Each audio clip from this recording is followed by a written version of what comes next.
Hello everyone. Today let's learn Introduction to Microeconomics, Chapter 1, Standard 11. Let's go ahead.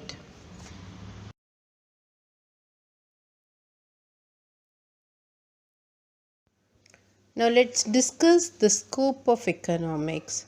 The scope of economics refers to the subject matters of economics. So it helps us to know whether it is an art or science, or whether it is an if it is science, it is whether positive science or normative science. So it deals with the subject matters of economics. You can see the circular flow of subject matters of economics. So this is related with the subject matters of economics, which is concerned with wants, efforts, production, distribution and exchange, and consumption. It deals with the human satisfaction. In other words, it deals with the decision regarding the commodities and services to be produced in the economy, how to produce them most economically, and how to provide for the growth of economy. So it also studies the way in which the people use the available resources to satisfy their multiplicity of wants. So scarcity is a problem indicating the gap between what people want and what they are able to get. But apart from that, this scarcity also can be eliminated either by limiting the human wants or by increasing the supply of goods to satisfy their needs. Economics is concerned with the activities of human beings only. Human beings are related to one another with the action of one member or the other member in the society. Hence, it's also called as human science or social science. The activities of human are related to wealth. It constitutes the subject matters of economics. Human activities are not related to wealth. It is called as non-economic activities, and which are not treated in economics. For example, like playing cricket, the pleasure, the mother care, etc. are not considered under economics. The next topic is economic is an art and science. First, let's discuss what is art and what is science. How economics is dealt with art and science. First point is economic as an art. Art is the practical application of knowledge for achieving particular goal. Now, economics provide guidance to the solution of all economic problems. Secondly, economics is a science. So, science is a systematic study of knowledge. All its relevant facts are collected, classified, and analyzed with a scale of measurement. So, using these facts, science develops a relationship between cause and effect of the scientific laws. There is a great controversy among the economists regarding the nature of economics, whether the subject economics is considered as science or an art. If it is science, before we start discussing whether economics is a science or not, it becomes very necessary to have a clear idea about science. Science is a systematic study of knowledge and facts which develops the correlationship between cause and effect. Science is not only the collection of facts, but in reality, all facts must be systematically collected. It should be classified and analyzed. Hence, we come to a conclusion that economics is both an art and science. In fact, art and science are complementary to each other. Next topic is economics, positive science and normative science. So let's learn the meaning of positive economics. Positive economics refers to the science which is based on data and fact. If there is some actual data or actual fact, then it is called as positive science. Okay. Now normative science is an economics which is described as based on opinion, values and judgments. So normative science is based on opinion, values and judgment. Positive economics explain cause and effect relationship between variable. On the other hand, normative economics pass value judgment. Let me give you an examples for positive economics. Now, positive economics, as I told you, it is the objective and fact based, right? Where the statements are precise, it is descriptive, and it is clearly measured. So, here it is an exact fact. So, for example, for positive economics, government provide healthcare, increase public expenditures. So why does government provides health cares in order to increase public expenditure? This statement is fact, it is real, based and has no value judgment attached to it. Whereas normative, as I told you, it is based on opinion. For example, when presented as scientific information, words such as ecosystem, health, biological integrity, environment degradations are typical examples for normative science because they are they are the policies which are the preference and therefore types policy advocacy, like it is based on opinion. So normative science is based on opinion and positive science is based on fact. So positive economics, it's an increase in the money supply which is implied on the price rise in the economy. Normative economics, here we are not talking about facts, it is based on opinion. Actually for example, the inflation is better than deflation, so it is just, it's not an exact values, but it is just an opinion, or it is an information regarding the economy. Let's learn the interesting topic under the basic concepts which is there in economics. First one is goods and services. So goods are the items that are usually tangible, such as pen, books, salt, apples, hats, etc. Right? Whereas service are the activities which are provided by other people, who includes doctors, lawyers, workers, dentist, barber, teacher, online servers, digital video games, etc., digital movies. All these provide service to the people. So this is the important concept under economics. In economics, the term goods implies the term service also, because goods and services are interrelated. Goods are also called as products and commodity, things, etc. So here it can be tangible, it has a physical dimension, you can see it, you can own it by some person, it is transferable, it has a high value of exchange, etc. Right? The next topic is kinds of goods. Under kinds of goods, let's learn the difference between free goods and economic goods. Now, what do you mean by free goods?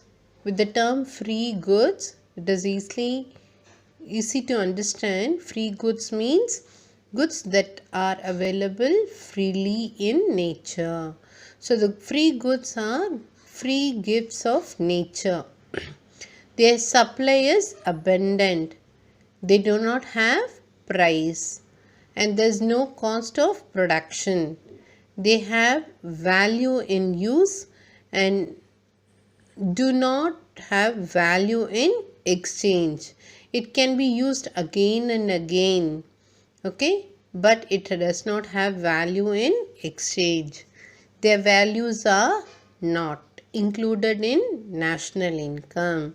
So those goods which are freely available in nature, for example air, sunlight, etc., so these are freely available in nature, so you call it as free goods.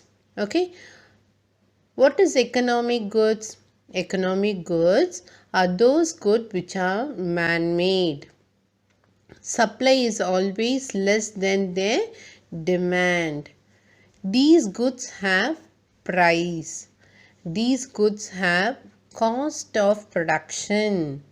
These goods have value in use and also value in exchange. And these values are included in national income.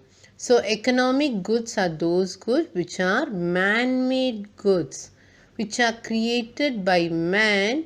All the commodities which are made by man incurs money. So those are called as economic goods. With the term economic, it is very clear. Economic means money. So it incurs money for the goods. So it is called as economic goods. Next one is consumer goods and capital goods. Consumer goods are those goods which satisfy human wants like TV, furniture, automobiles, etc. These are those goods which satisfy human wants directly. So what is capital goods? Capital goods are also called as producer goods. They don't directly satisfy consumer wants. They help the producer to produce a commodity. They help to produce consumer goods. For example, machines do not directly satisfy consumer in factories. The manufacturers need them. So the difference between consumer goods and capital goods can be explained very simple manner. Consumer goods are used by consumer and to have no future productive use. Consumer goods includes like food, appliances, clothing, automobiles, etc. Whereas capital goods are those goods which are used by one business to help another business to produce consumer goods. Capital goods includes like building, machineries and tools. Okay, so which are used to produce consumer goods are called as capital goods. Next one is perishable goods and durable goods. Perishable goods are short-lived. Their lifespan is limited. For example, fish, fruit, flour, etc. Right? So perishable goods like milk, fruit, vegetables and meat, most of them get spoiled within a week, within few days, okay, within a day also, but normally can be consumed only over a short period. So all those commodity which gets decayed very soon is called as perishable goods. What is durable goods? Durable goods and semi-durable goods have a little longer lifespan than the perishable goods like chair, table, etc. So durable goods are purchased infrequently because they are expected to last over 2 years or 3 years or more years. So in contrast, not durable goods are consumed over short period. So that is, perishable goods are also called as non-durable goods. These exist only for a short period, Whereas durable goods, again and again, the commodities can be used. Now let's learn what do you mean by public goods and private goods.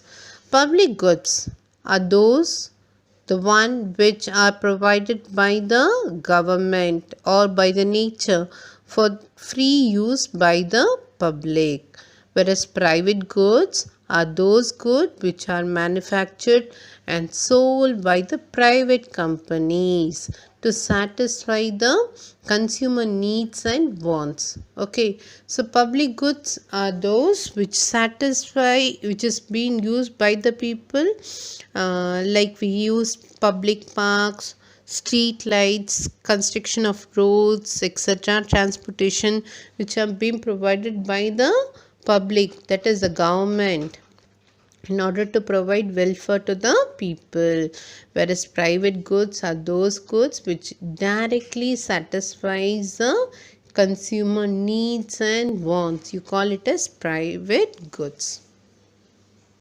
Next topic is service. Along with goods and services are produced and consumed, they are generally processed with the following points. First one is intangible. What do you mean by intangible? An intangible asset is an asset that lacks physical substance. It does not has a physical substance. Examples like trademarks, trade names, franchise, etc. Even we can say it as software names.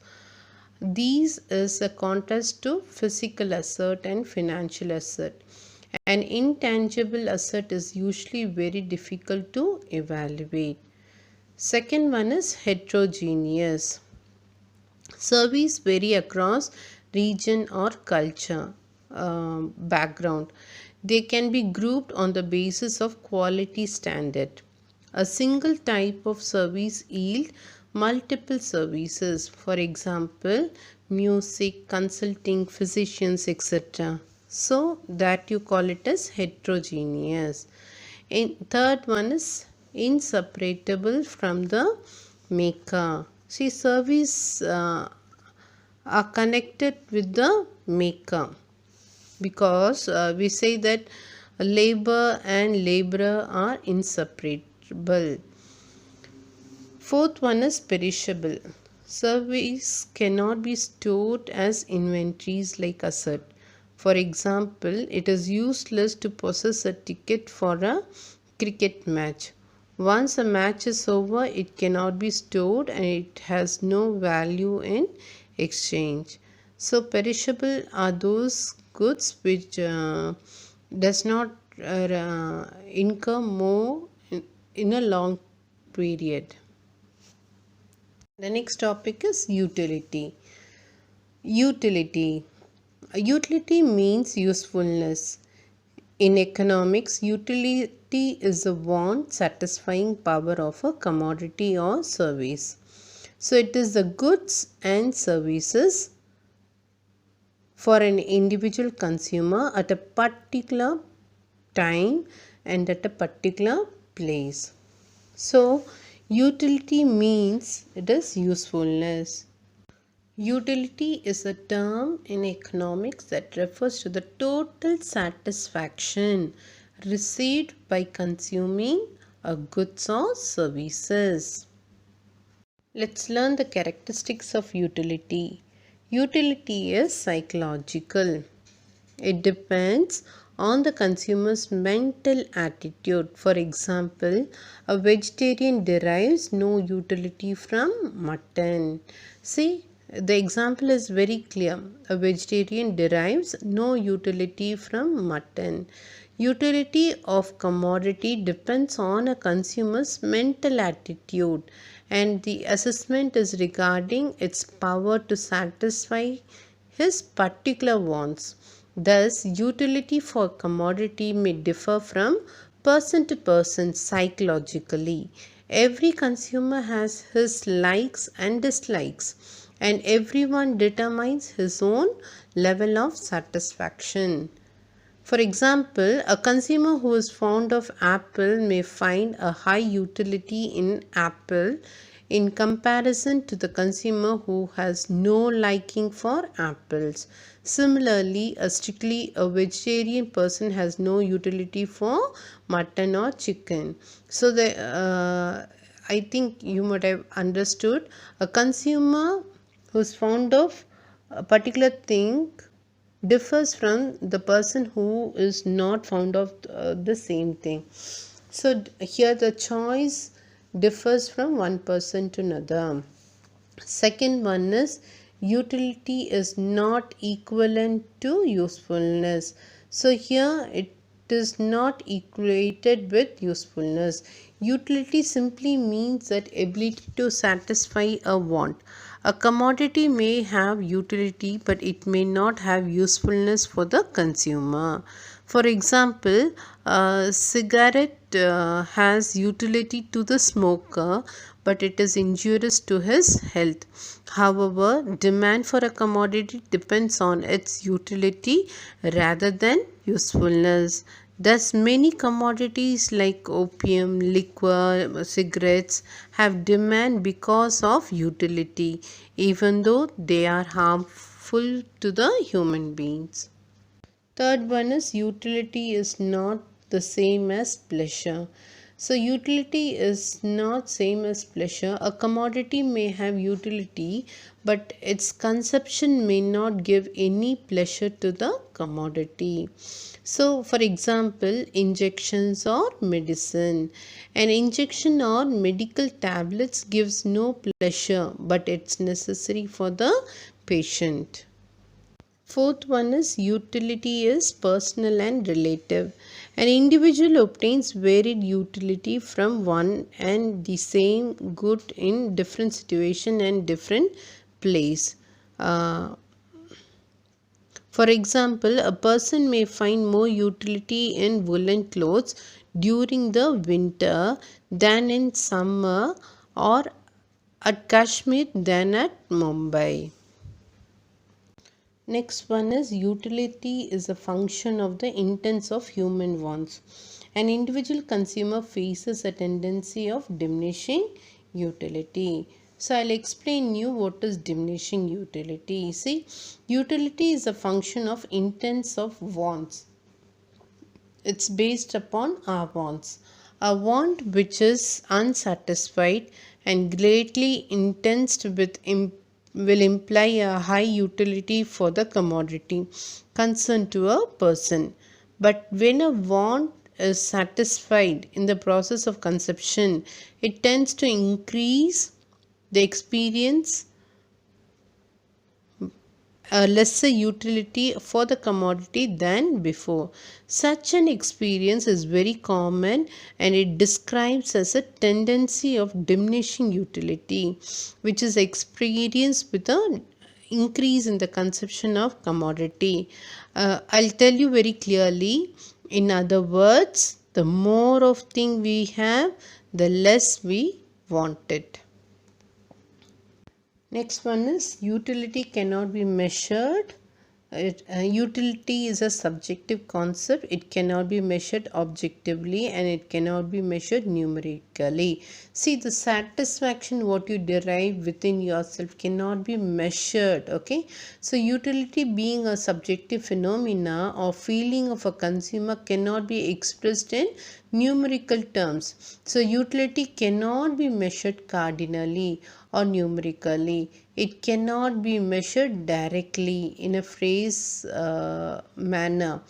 So it is unrealistic assumed cardinal measurement of utility. The last one is utility has no ethical or moral significance. A commodity which satisfied any type of want, whether moral or immoral, socially desirable or undesirable, has utility. That is, a knife has utility as a household appliances to a housewife, but it has also a utility to be a killer for stabbing somebody. So hence we saw different characteristics of utility. Let's discuss the next topic, types of utility. There are 6 types of utility: form utility, time utility, place utility, service utility, possession utility, and knowledge utility. So let's discuss one by one. Form utility. See, with the term form itself, it is very clear. The form. This utility is created by changing the form or shape of material. For example, a cabinet turned out from steel furniture made up of wood, and so on. Basically, the utility is created by manufacturing a good. So when it changes to make into a new form, okay, from for example, a cotton as a raw material may not be a possess utility for a consumer, but when it is transformed to be a cloth, it yields a consumer utility. So this is called as form utility. Second one is time utility. A sick man derives time utility from blood, not at the time of its donation, but only at the time of operation. So it is used. Okay. And the third one is place utility. A student derives place utility from a book, not at the place of publication, but only at the place of his education. So this utility is created by transporting goods from one place to another. Thus, in marketing goods from factory to the marketplace, place utility is created. Similarly, when food grains are shifted from farm to city market by the grains merchant, place utility is created. And the next one is service utility. Service utility is an individual consumer derives service utility from a service made available at the time when he most need. For example, client obtains service utility from their lawyer. Patients derive service utility from the doctor. So the utility is created by rendering personal services to the customers by various professionals such as lawyers, doctors, teachers, bankers, actors, etc. Next one is possession utility. When a student buys a book or dictionary from the bookseller, then only it gives utility. So the last type of utility is knowledge utility. So it is a utility derived by having knowledge at a particular thing.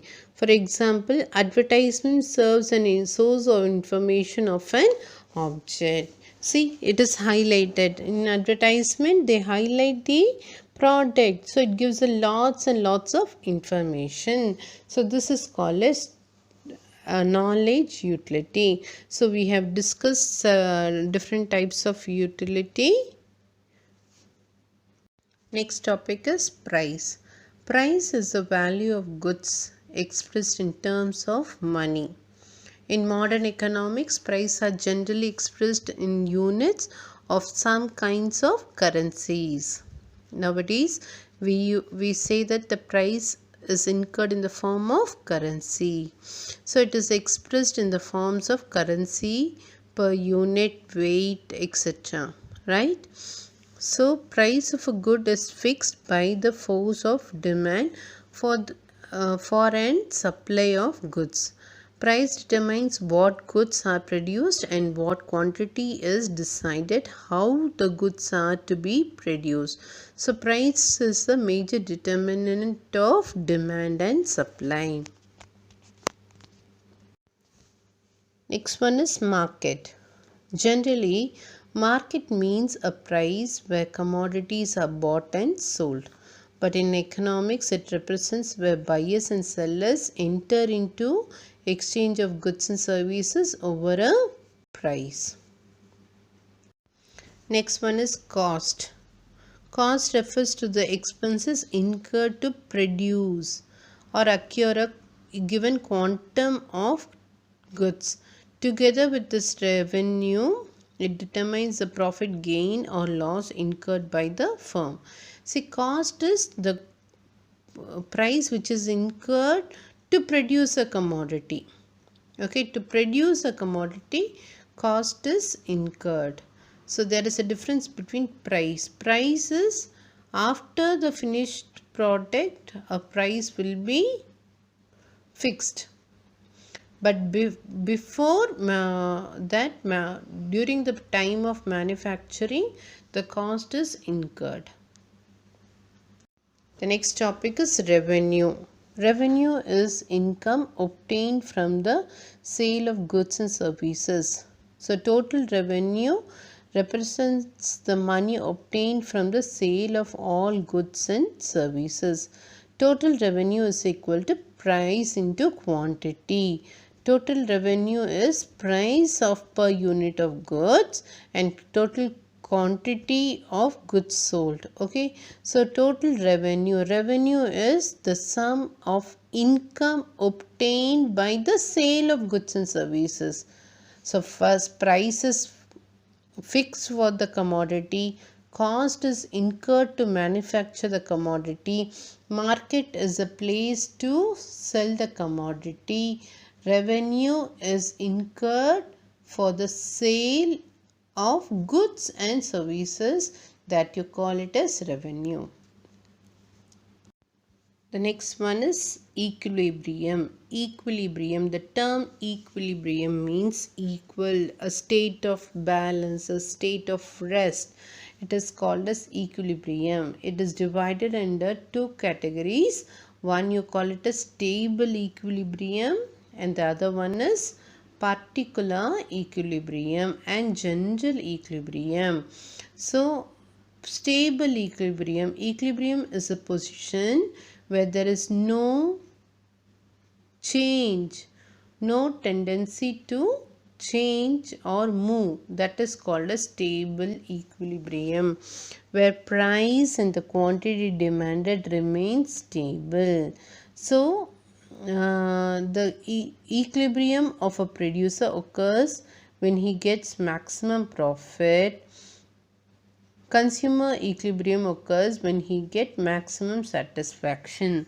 So both the producer and the consumer gets maximum either satisfaction and maximum profit at a point of time where both the price and the quantity, price is price sold for the commodity and the quantity demanded will be at equal point. So that is called a stable equilibrium. Particular equilibrium means an equilibrium when it is pertained to a single variable, may be called as particular variable. For a single variable, a single data, it is called to be particular variable. An equilibrium on the other hand, when it relates to numerous variable or even the economy as a whole, it can be called as general equilibrium. That when it becomes common, right, it is called as general equilibrium. Now just look at the diagram. We have two axes. On OX axis we have the quantity and OY axis we have the price. Now the curve which slopes downward is called to be demand curve and the curve which slopes upward is called to be supply curve. Now both intersects at a point, the red point which is in between, intersection point, where supply curve meets demand curve is the equilibrium point. Now at this point, it is a situation where a particular good supply is equal to demand.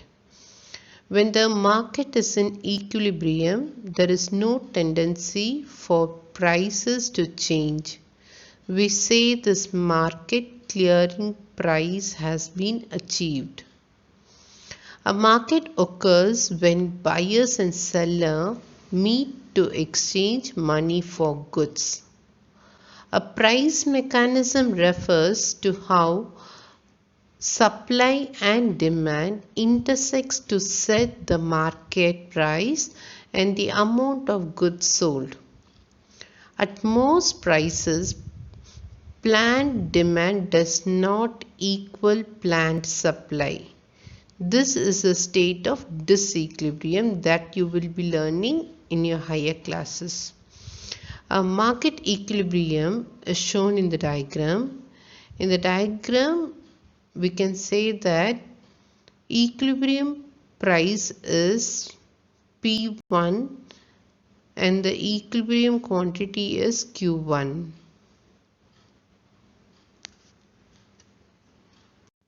The next one is income. Income represents the amount of monetary returns either earned or unearned, small or big, occurring over a period of time to an economic unit, then it is called to be income. So nominal income refers to the income expressed in terms of money. So it is termed as money income. Real income, it means the amount of goods that can be purchased with money as income. So that is called as real income. It is a purchasing power of income which is based on the rate of inflation.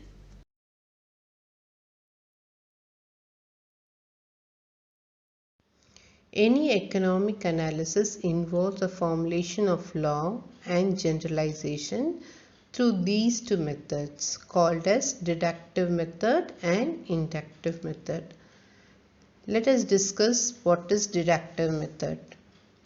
The main difference between inductive and deductive reasoning is that inductive reasons aims at developing a theory while deductive reasons aims at testing an existing theory. Inductive reasoning moves from a specific observation to a broad generalization, whereas deductive reasoning goes on the other way around. Both approaches are used in the various types of research, and it's not common to combine them in one large study. Inductive research approach, when there is a little to no existing literature on a topic, it is common to perform inductive research because there is no theory to test. Whereas deductive research approach, when conducting deductive method, you always start with a theory. Reasoning deductively means testing these theories. If there is no theory yet, you cannot conduct deductive method. Engel's law. This is one of the important law in economics. According to this law, the observation was taken that as household income increases, a percentage of that income spent on food declines on a relative basis. This is because that the amount and the quantity of food a family can consume in a week or a month is fairly limited in price and quantity. As food consumption declines, luxury consumption and saving increases in return. So this is called as Engel's law.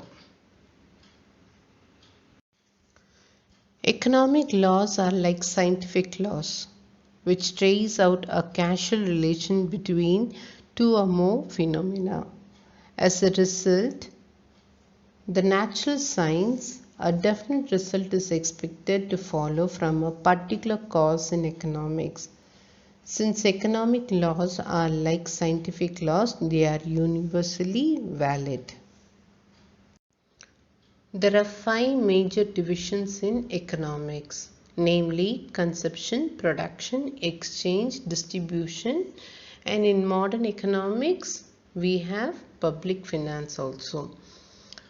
Let's study all the major divisions one by one. First one is consumption. Consumption means satisfaction of human wants through the use of goods and services. How a consumer gets satisfied by the consumption of the commodities, that is learnt under consumption. Second one is production. So creation of utility or producing things for satisfying human wants. See, production is a process of transformation of input into output. So this method is used with various factors of production, use of various factors of production, namely land, labor, capital and organization. So, and make use of these factors to produce commodities in relation between input and output. And the third one is exchange.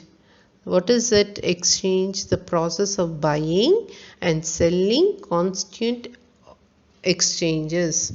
So, exchange is concerned with price determination in different market forms. This division covers trade and commerce. Consumption is possible only if the produced commodity is placed in the hands of the consumer. So, exchange is possible only when there is the commodity is placed in the hands of whom? With the consumer. And the fourth one is distribution. Distribution is the process of determining rent, wages, interest and profit. So production is a result of coordination of factors of production. Since a commodity is produced with the efforts of land, labor, capital and organization, and produce wealth has to be distributed among the cooperating factors. The reward for factors of production is studied in the division under rent, wages, interest and profit. Distribution studies about the pricing factors of production.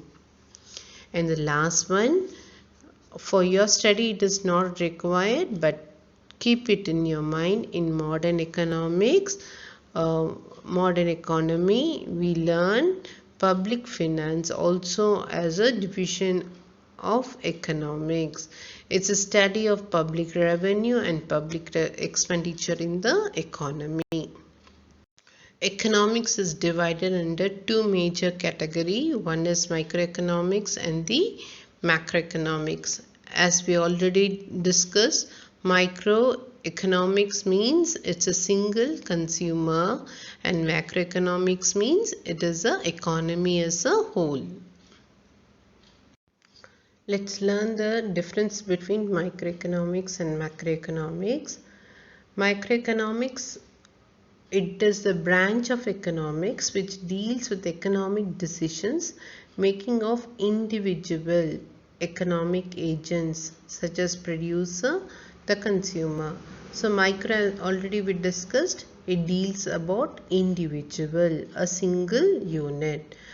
Whereas macroeconomics, it's a branch of economics which deals with aggregate.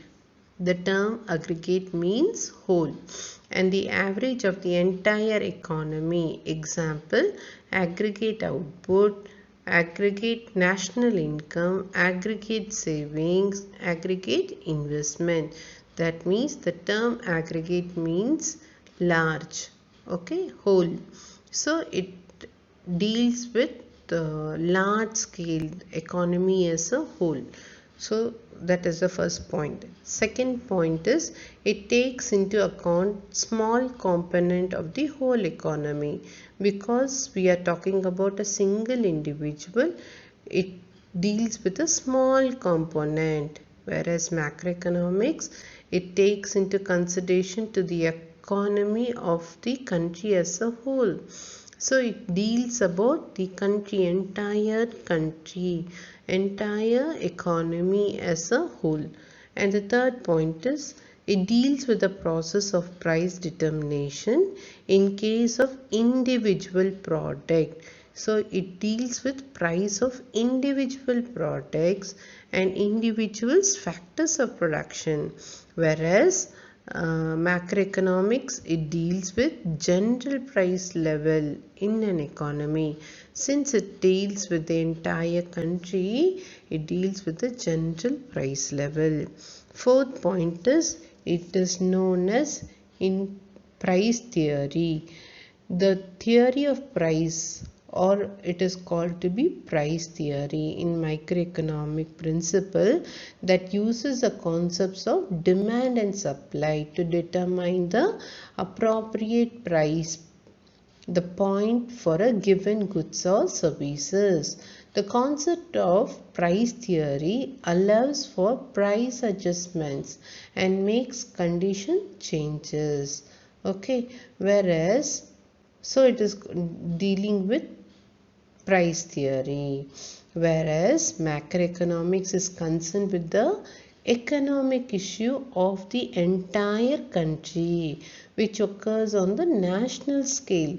It aims to determine the national income and employment level in the country, and thus it is also called to be income theory.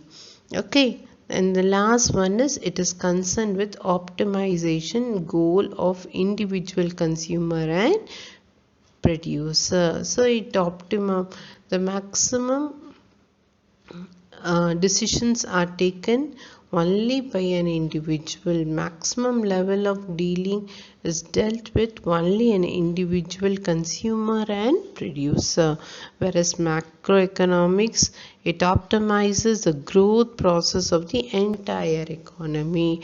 So it looks after to the growth and development of the entire economy.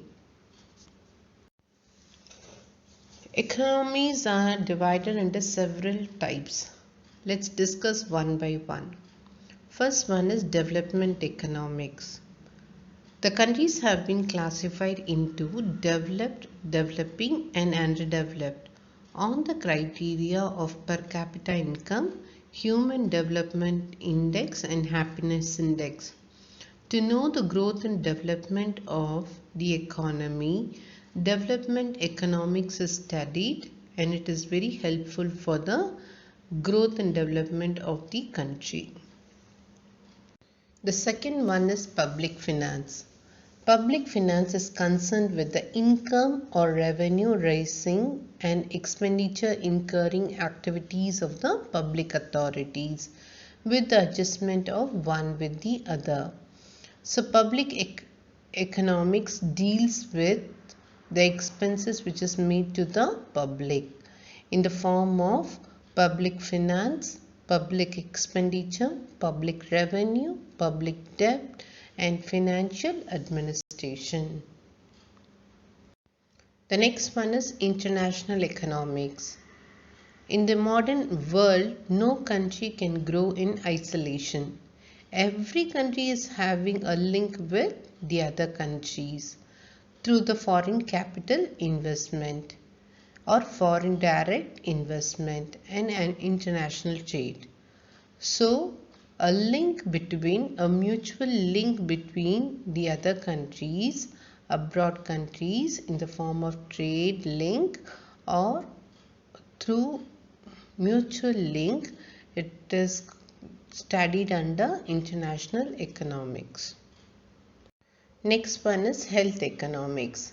Health economics is a branch of economics which is concerned with the issues related to the efficiency, effectiveness and the value behavior in the production and consumption of health and healthcare.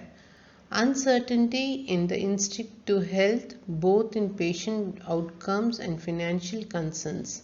So this is studied under health economics. Next one is environmental economics. It is an area of economics that studies the financial impact of environment policies. This field of economics helps user design appropriate environmental policies and analyze the effect and merits of existing proposed policies. See, depletions of natural resources, stocks, and pollution results from rapid economic development. Hence, there is a need for the study of environmental economics, which analyzes the interrelationship between the economy and the environment. If there is a central economic problem that is present across all countries without any expectation, then it is a problem of scarcity. This problem arises because the resources of all types are limited and have alternative uses. If the resources are unlimited, or if the resources only had one single use, then the economic problem would probably not arise. However, in natural productivity, resources are man-made.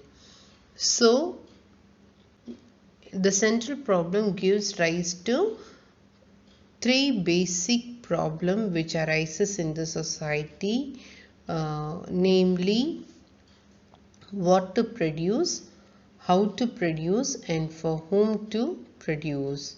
So let's discuss this with an example. What does a society, what to produce? What does a society do when the resources are limited? It decides which good services it wants to produce. Further, it also determines the quantity required. For example, should we produce more guns or more butter? Do we opt for capital goods like machines, equipments, etc., or consumer goods like cell phones, etc.?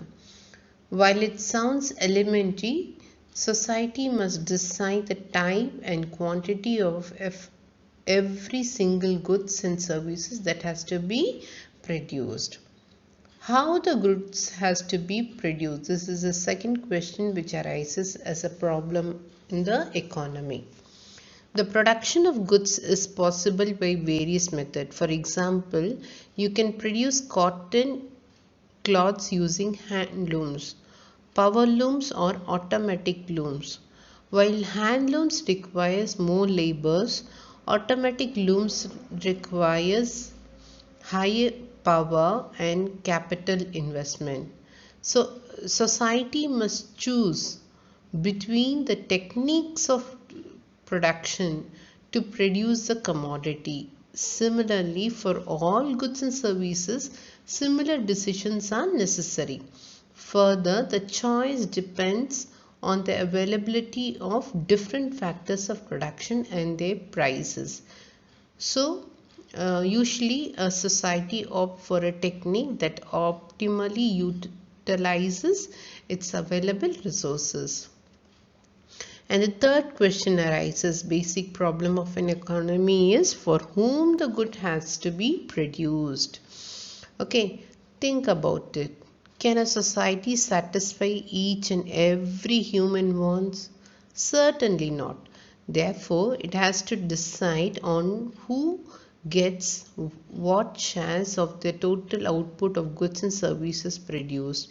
In other words, society decides on the distribution of goods and services among the member of the society. So these three questions are very important, where a society chooses to get solved with a basic problem arising in the economy.